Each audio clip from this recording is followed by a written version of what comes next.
Hello, hope you're doing well. Man, it feels like ages since I said that. Anyway, quick bit of context before we get started today. This video is going to be a bit different than usual because today I am using a completely different art program than usual. The reason for that is because this video is sponsored by Clip Studio Paint. If you haven't heard of Clip Studio before, let me introduce you real quick. Clip Studio is basically a comprehensive art software that covers all the bases for illustration, manga creation, animation, and a whole lot more besides. For this video though, I really wanted to focus in on the manga creation side of things. Reason being, Clip Studio was the very first art program I ever used back when I first started getting into doing digital art as a kid and started trying to draw my own manga on the computer. It's been years since I last used it properly for that kind of thing, but I still have the box it came in, and apparently it was such a long time ago that the program was still just called Manga Studio back then. But even though it's been a while since I first used it, you might have seen over on Instagram recently, I have actually been trying to get to grips with it again because I really want to get back into making manga and comics again in the near future. So when Clip Studio got in touch with me asking if I'd like to use their software in a video, well, first off I was a bit starstruck, I'm not gonna lie. And then I thought it might be a really fun opportunity to kind of show you guys the ropes and do a mini tutorial of how I personally go about making a page of manga in Clip Studio. But now comes the question, what page am I going to draw?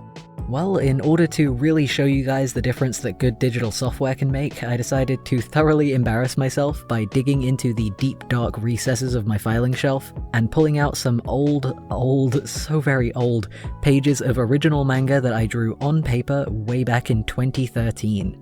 They were of questionable quality, and there were a lot to choose from, but I tried to pick a page that had a good enough range of stuff on it to be able to show you guys a whole bunch of different techniques.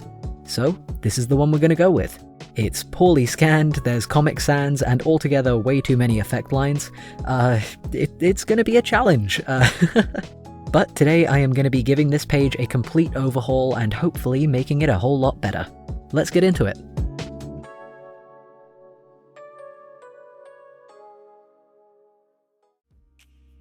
So, first things first, once I had a page picked out, I drew up a quick thumbnail sketch to figure out a new layout for the panels. And I won't bother telling you guys the whole plot of the story this page was from, because there really wasn't much of a plot anyway, but also because it doesn't really matter here since I just want to focus in on the flow of this page, the layout, and how well it reads as its own thing. So the story beats on this page are a rope breaking, this character crashing to the ground, him lying on the ground, and this other character asking if he's okay. For some reason in the original page I put that first event in a big square panel that takes up half the page, but compositionally that doesn't really do any favors for the readability of the pose or the page as a whole. Instead, in this new layout, I decided that since he's falling in that first panel, I wanted to give it a feeling of height and allow for his whole pose to be seen. So I made the first panel tall and thin, which also gave the rest of the panels on the page a whole lot more breathing room.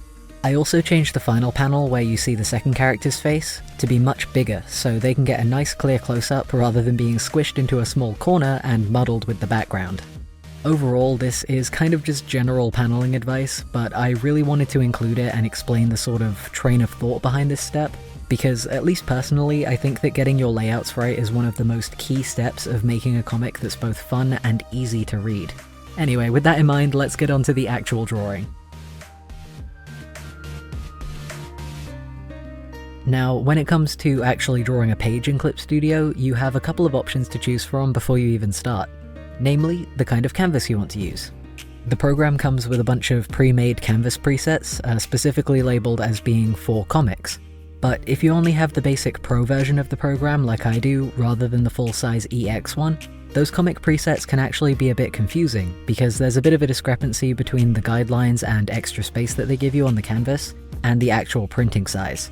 So for me personally, I prefer to just use an A4 illustration type canvas at either 350 or 600 dpi. And you don't need to worry about being limited by not using a comic specific canvas or anything, because you can use all of the same tools for comic creation no matter which type of canvas you're using. So yeah, that's my personal recommendation for setting up a page anyway, which it just kind of helps me work out the printing size a bit more easily basically. Oh, and while we're speaking of printing stuff, I don't know if you can really see it on here because it's quite faint, But I actually made my own custom page template to fit the canvas size that I usually like to work on. It's really simple, basically just 2 rectangles, but it does help to give me a rough idea of where the safe area is for text and where the spine allowance needs to be for panels in the middle of a double page spread, that kind of thing. I'm probably going to tweet it out once this video goes up, so I'll put a link to it in the description, just in case any of you guys want to use these same specifications and think that it might be helpful.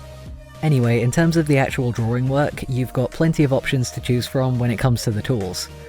For the penciling that you can see going on here, I tried out quite a few different options and then ended up going with the one called Darker Pencil, with the minimum size adjusted to feel a bit more like the kind of pen pressure that I'm used to working with.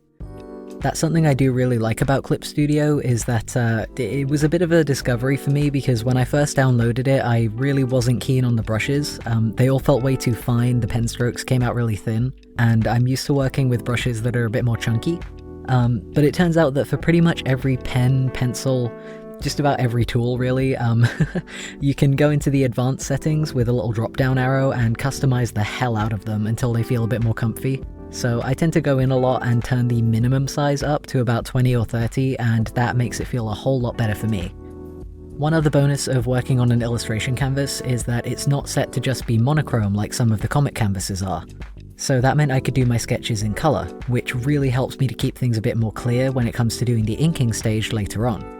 I also like to separate my character sketches into different colours depending on the character that I'm drawing, so you can see here I've got the first character in red and the second character in green. I think I said as much earlier, but the panels I really wanted to focus on this page were the first and final ones. I tried to make the falling pose in the first panel a lot less dramatic and a lot more readable, kind of like it's a snapshot of the very moment that the rope snaps. And then I put in a more dynamic reaction panel afterwards, so it's got that room to breathe, but then it's got a bit more motion in the panel right after. And the final panel, I tried to put a decent amount of detail into the sketch because, like I said, it's supposed to be this nice, clear close-up shot. And I think it turned out pretty good. Certainly worked well enough as a base for the inking anyway. I tend to do my inking for manga pages like this in 3 stages. First, panels and character inks, then any special effects and backgrounds, and then screen tones and text. One really handy feature that I actually used for the first time while I was working on this page is the paneling tool. Basically, it's a tool that lets you draw the overall shape of your panels and divide them up with gutters that you can customize to the width and height that you want. And then, it automatically turns each of those panels into its own self-contained folder, which you can draw in without going outside of the bounds of the panel. When I tell you this was an absolute game changer, it makes paneling so much easier, so much more organized, and honestly, I could kind of go on and on about it, but I don't want this video to end up being too long, so I think I will restrain myself and just say that it is really quite good. For the actual character inking here, there are once again a ton of pen options that you can choose from, but my personal favorite out of all of the default options is the Real G Pen, again with the minimum size adjusted to my preference. The reason I prefer inking with this particular pen tool is that rather than being completely smooth and digital looking, it actually has just a little bit of texture to it, so it looks like real ink that was drawn on real paper.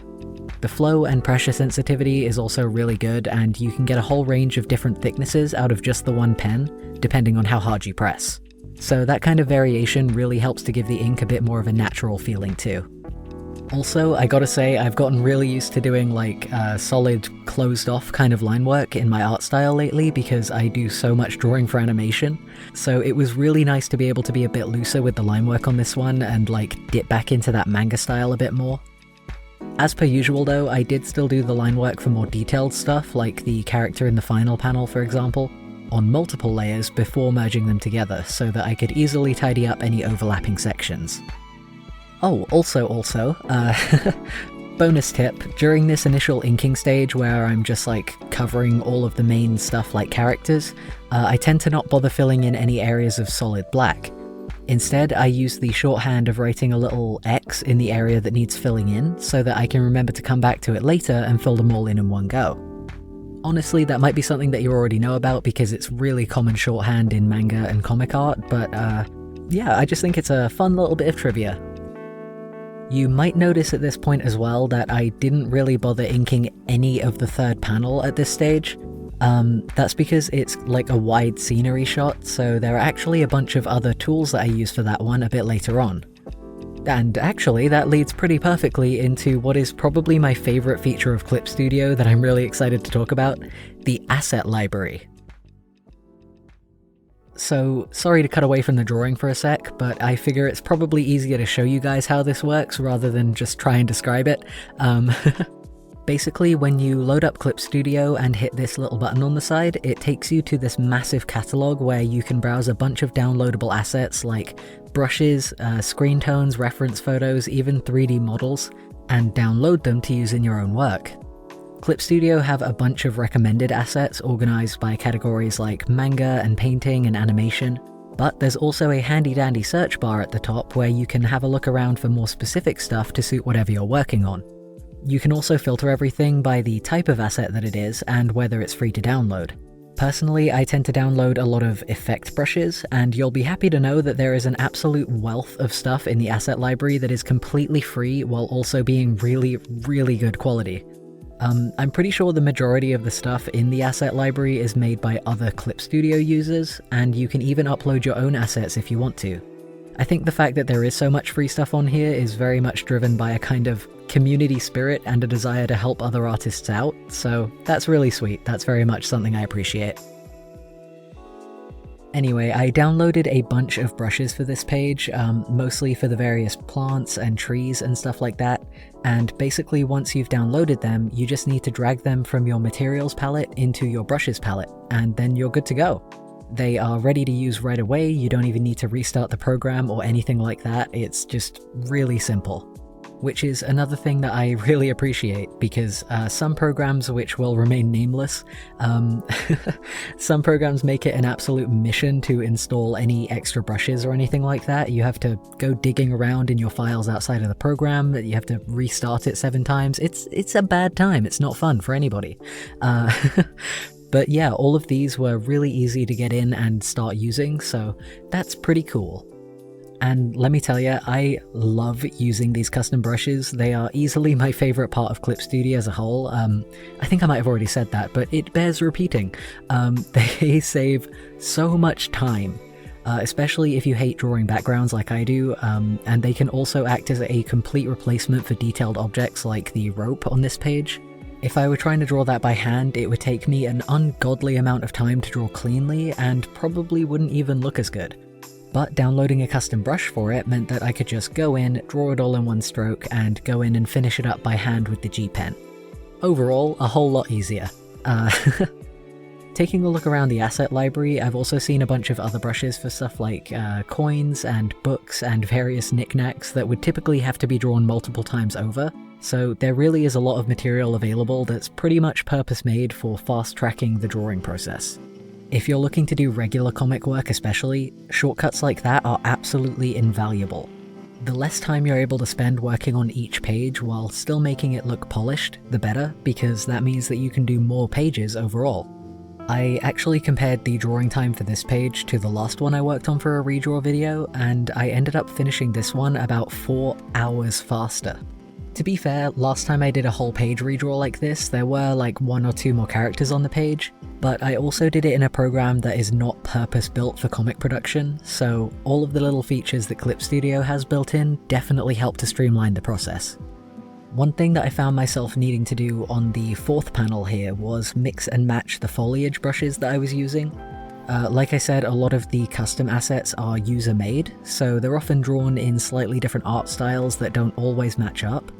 When this happens though, I tend to just try out different combinations and sizes until I find one that works. Sometimes, as you can see here, that also means chopping and changing and transforming the custom brushes once you've drawn something with them, but it's still way more efficient than doing small details like this from scratch every single time. For example, you should be able to see around now that I also used a custom asset to add some flowers behind the character in the last panel. That was one of the more detailed areas, and even though I had to try a few times to land on an arrangement that I liked, it still made something that would normally take upwards of half an hour to draw by hand only take a couple of pen strokes to complete. If you're looking to make more shoujo-styled manga as well, there are a ton of assets like that available for those kind of flowery, fluffy background details. It's also at this stage that I finally filled in that wide shot in the third panel.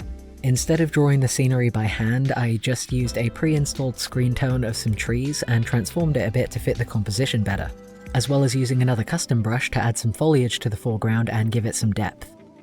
Now, one other thing that was different in this version of Clip Studio compared to the original Manga Studio program that I had as a kid was the fact that in the old program there was like a filter effect that you could drag onto your canvas that would generate effect lines for you, like speed lines and focus lines, that kind of thing.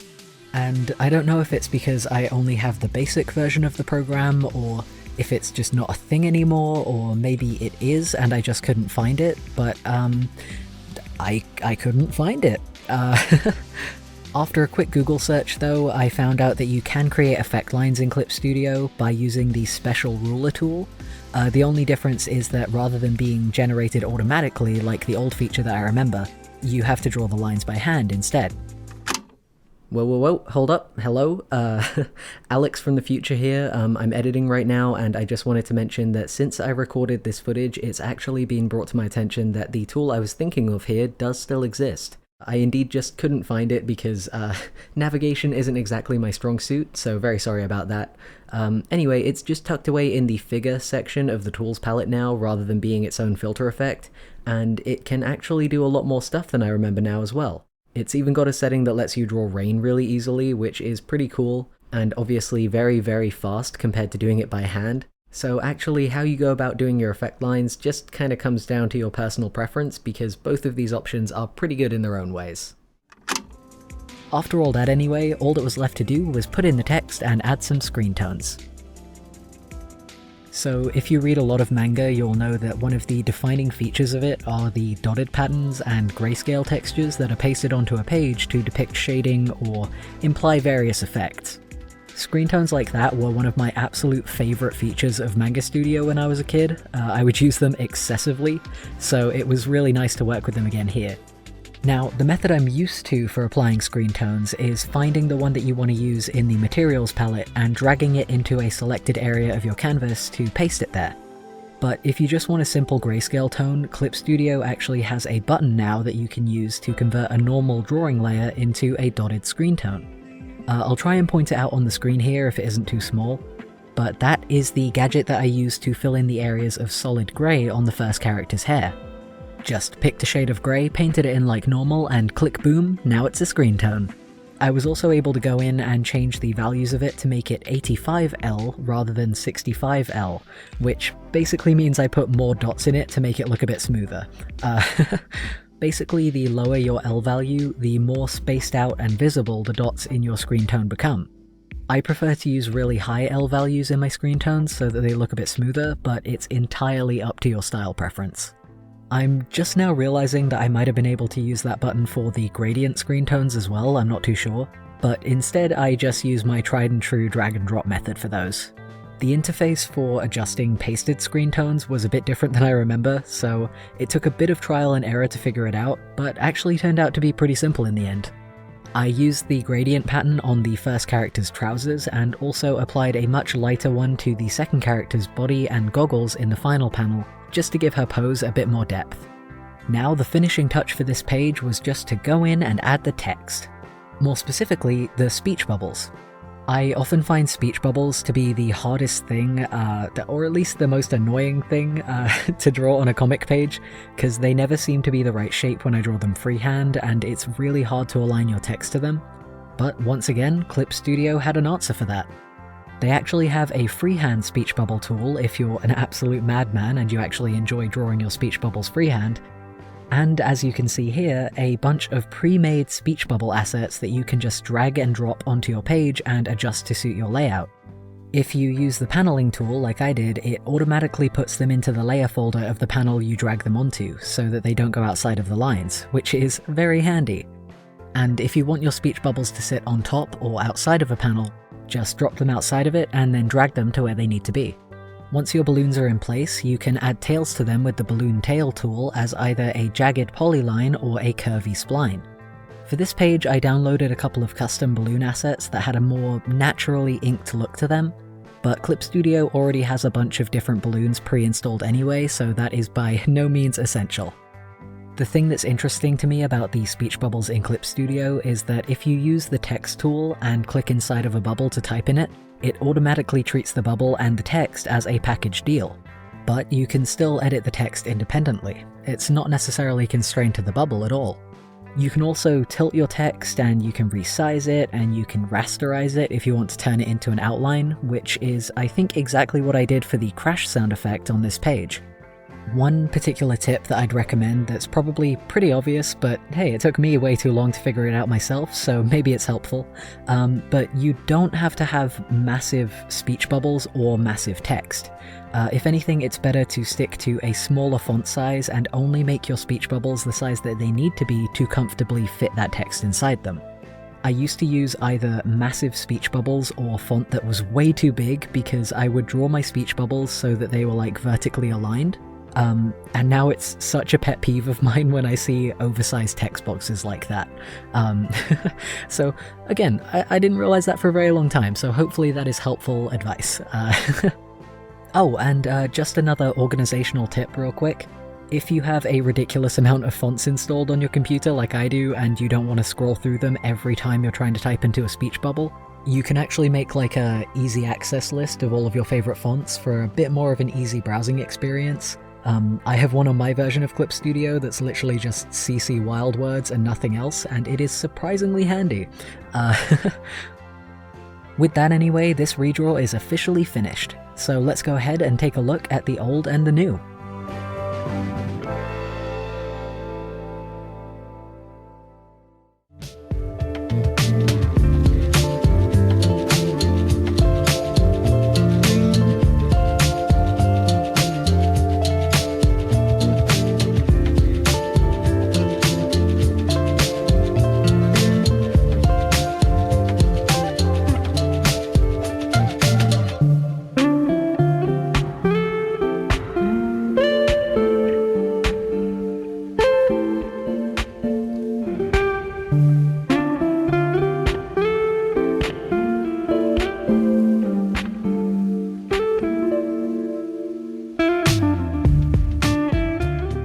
And that is that. I hope you had fun with this one. I know I certainly did. It's always a good time revisiting my old stuff and kind of refreshing it like this, seeing what a difference I can make. And if you like the look of Clip Studio and all of the features that it has within it, I definitely recommend giving it a go. They have a 3-month free trial available if you want to test it out, and if, like me, you started out with the original version of Manga Studio all those years ago, you can actually upgrade directly from that to this shiny new version as well, which again I would definitely recommend. It's a whole lot better now, there's a whole lot more to it, and it's generally just a pretty good time. Anyway, thank you very much for tuning into this video. If you want to see more videos like this, please let me know down in the comments. It'd be great to do some more manga page speed paints like this at some point. For now though, I hope you are all staying as safe, happy and healthy as you possibly can, and I'll see you next time.